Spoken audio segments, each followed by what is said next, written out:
Hey, first off, Christmas week. Happy holidays to everybody. I know we're going to be taking it right on through the weekend or through the holiday and all that. Appreciate you hanging with us and all. It's a great time for us to find out what we're grateful for and to appreciate, and we're definitely in that mode here. We're going to hopefully make this a great week in a lot of ways. What do you got? Curtis Crabtree, why don't you lead us off?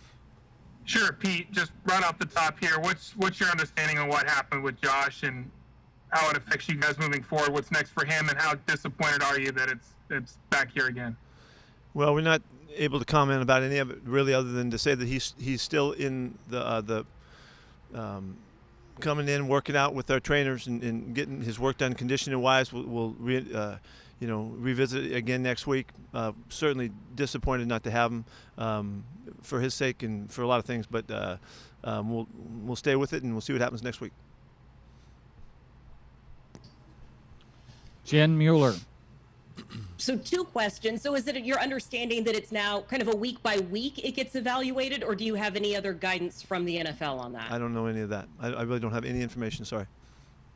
So when you look at this week's game, you talked last time about not having Carlos and Chris, but those weren't the only guys missing because of injury. How much different does the team look now compared to the first matchup against the Rams? Well, we certainly balanced out what we're our attack and what we're trying to do, and we just kind of went into an offshoot direction, for a bit. We didn't mean to, but we did. But we feel very confident that we're back. Can we turn that guy off?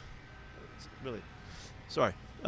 So we're hoping that we can continue. We're really pleased that we've been able to run the ball the last couple of weeks, and it's necessary for us to really feel our style of play, and so it's good to have it. It's a good feeling. Thanks. Oh, he's got. Ready? Corbin. Hey, Pete, on Monday you were discussing on the radio that there have been issues at times this year with passing off receivers and picking up routes coming into zones. Looking back at some of the issues early in the season, giving up explosive plays, some of the busted coverages, how big of an issue do you think that was in terms of the vision and awareness, and do you think the lack of chemistry had played into that?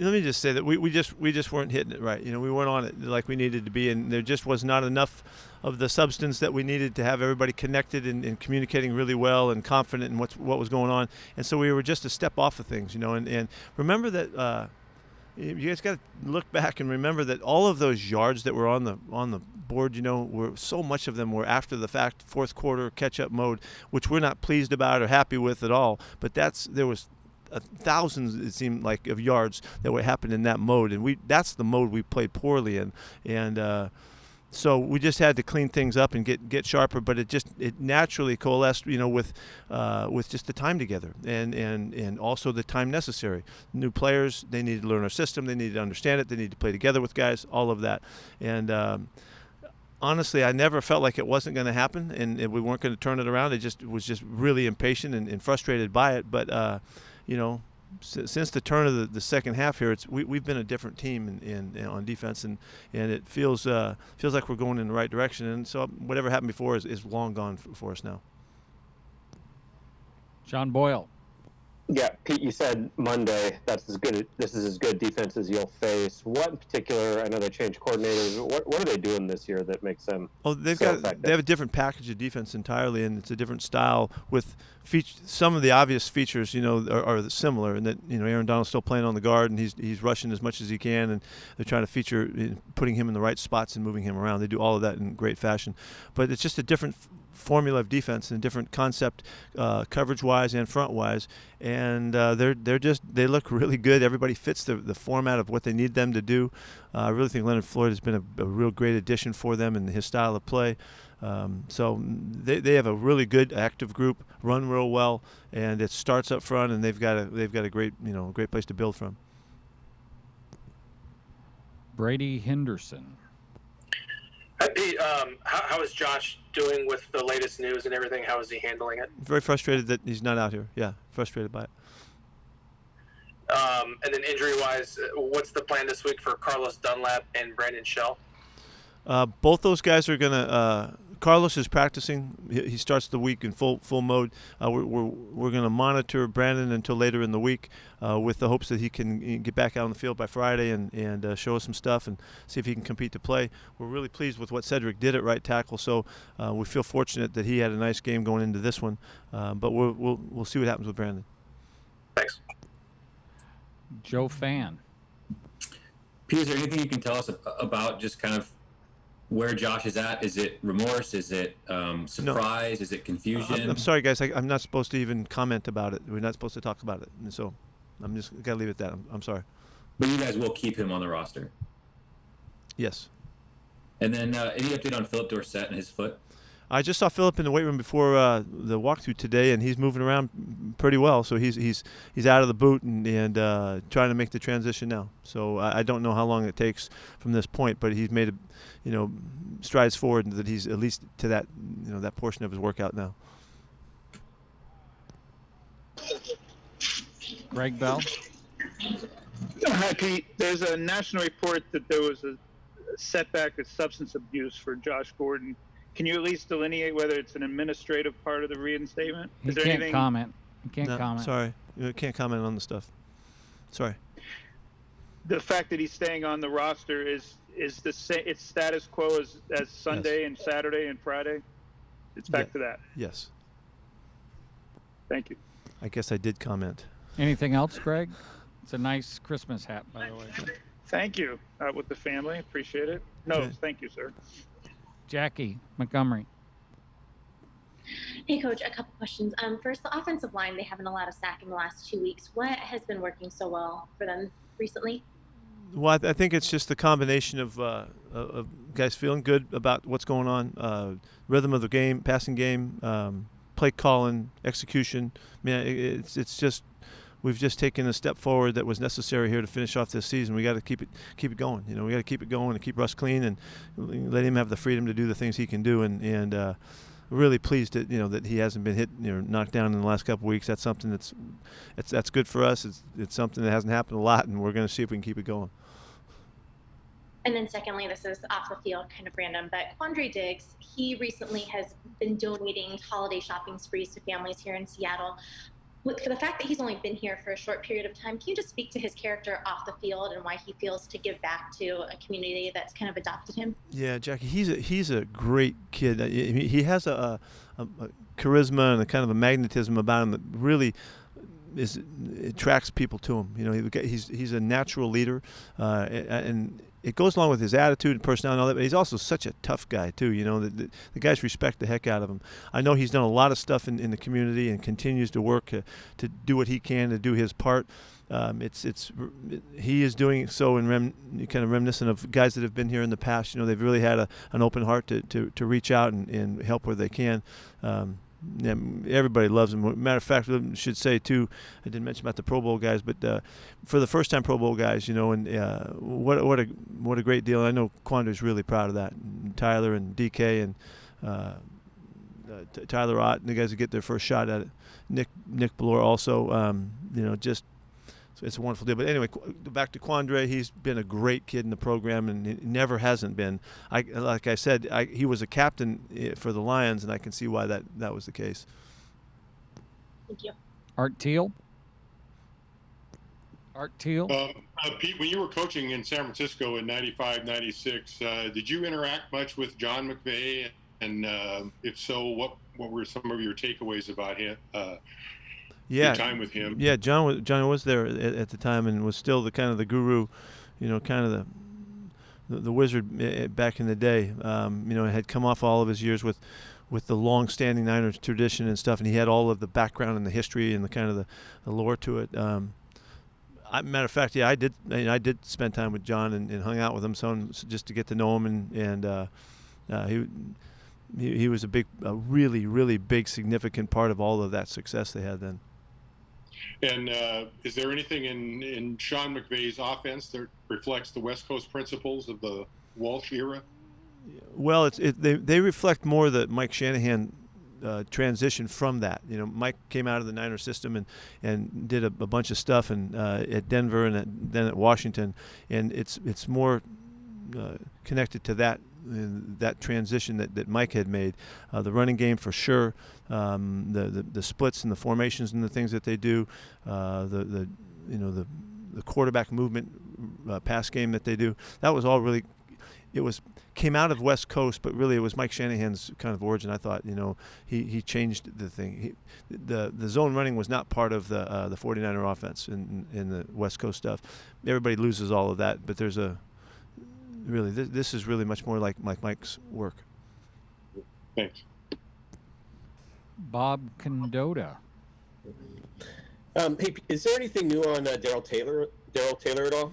Yeah, I have some. Sorry that Joe didn't get a chance to ask that question, but I feel it for him. No, it's good. We're all working together, Joe. This whole thing about gratitude this week, holiday season and all. Yeah, he's going to try to practice next week and for the first time, and he's getting ready to do that. We'll find out if that can come to life and all. So we'll see. Like I've said all along, that we've been waiting and hoping that we could get to this day. He had a lot of consulting that he did to get to that point. I saw a number of doctors to make sure that he was confident in what he was doing, and so now that we have that behind us, I think that he'll get a chance to see if he can jump back sooner than later. We'll be happy to have him. And Nick Bellore, how valuable just has he been to kind of the whole thing with special teams? Obviously, the last 2 years here. Yeah, it's really he's had a big role because he's such a smart football player and such a savvy guy and a tough dude and all of that. He has been a leader in the group of our special team stuff since the day he walked on here. We really wanted him to come for those reasons. He's just blossomed as a great factor for us. He's playing the best he's played. We've seen him in years, been the most active and just been the biggest factor. He's always been a real positive and a plus in helping kind of what the game's all about and what special teams are all about for young players. No, he's just been a huge factor for us. So it's just great recognition for a hard-working dude that has earned every step of the way by being a tough guy and smart guy and being a great competitor. Ben Arthur.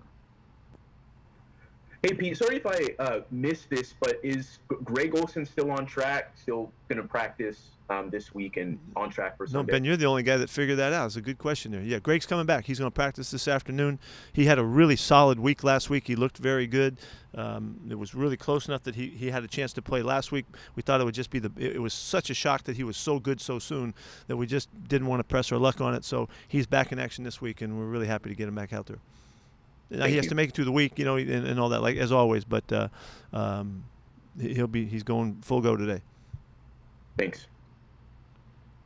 Tim Booth.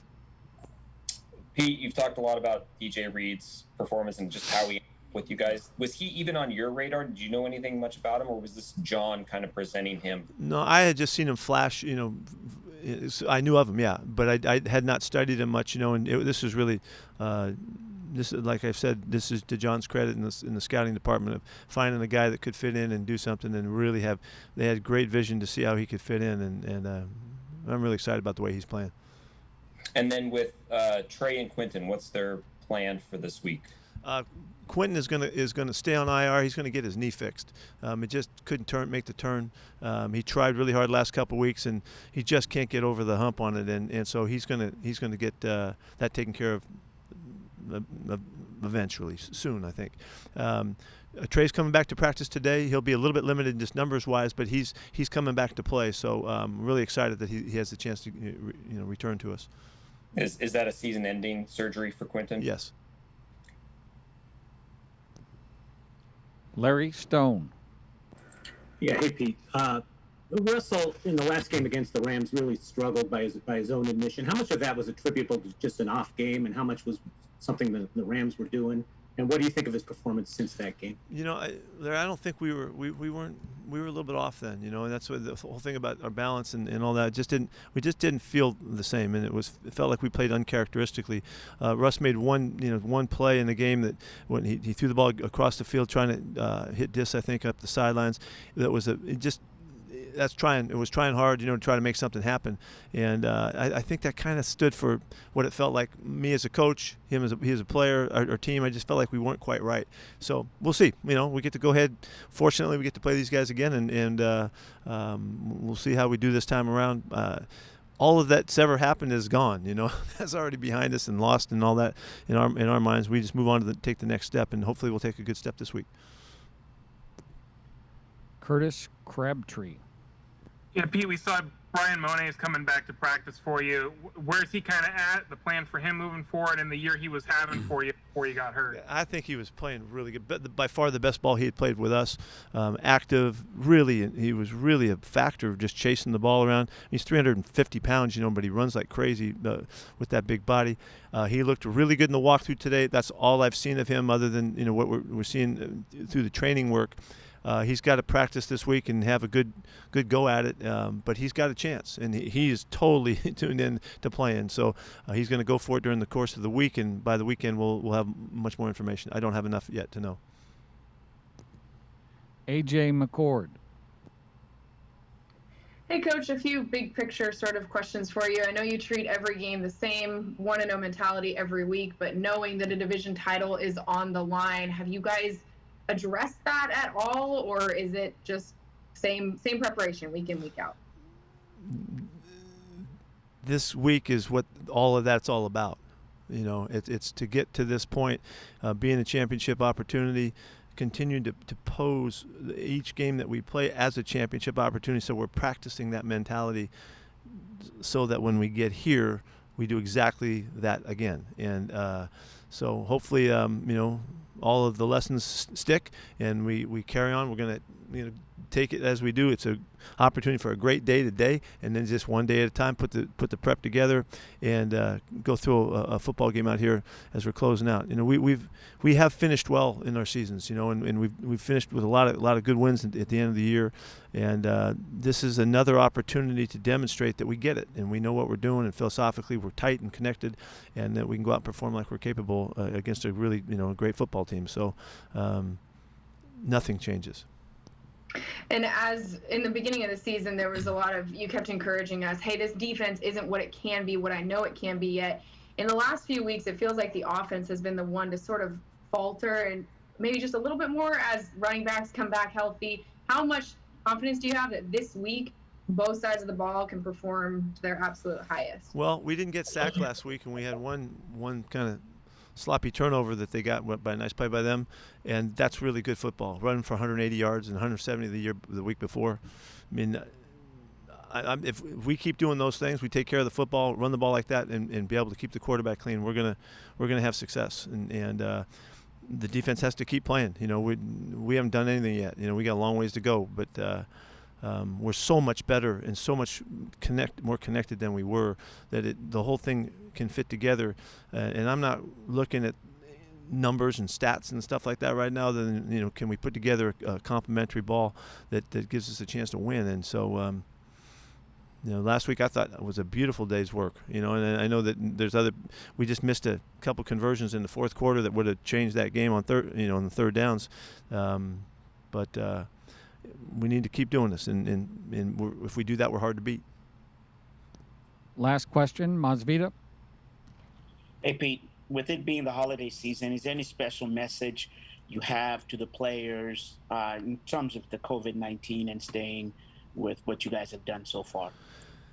Yeah, I'm glad you brought it up. We started today with the thought of realizing how fortunate we are to express the gratitude that we have for one another and the system and all that we're in. We're in one of the safest places in the world right now. We've created an environment we're fortunate as can be, that we're this safe for all of these guys that are here and their families and all, with the mentality that we have, and just within our own group, we need to be really grateful for that, and in that, really showing appreciation and gratitude for the people around us and everybody that we can touch and reach out to, and all of that. So this is the season of gratitude for us and appreciation, and we want to be mindful of that and share that with everybody that we can connect with.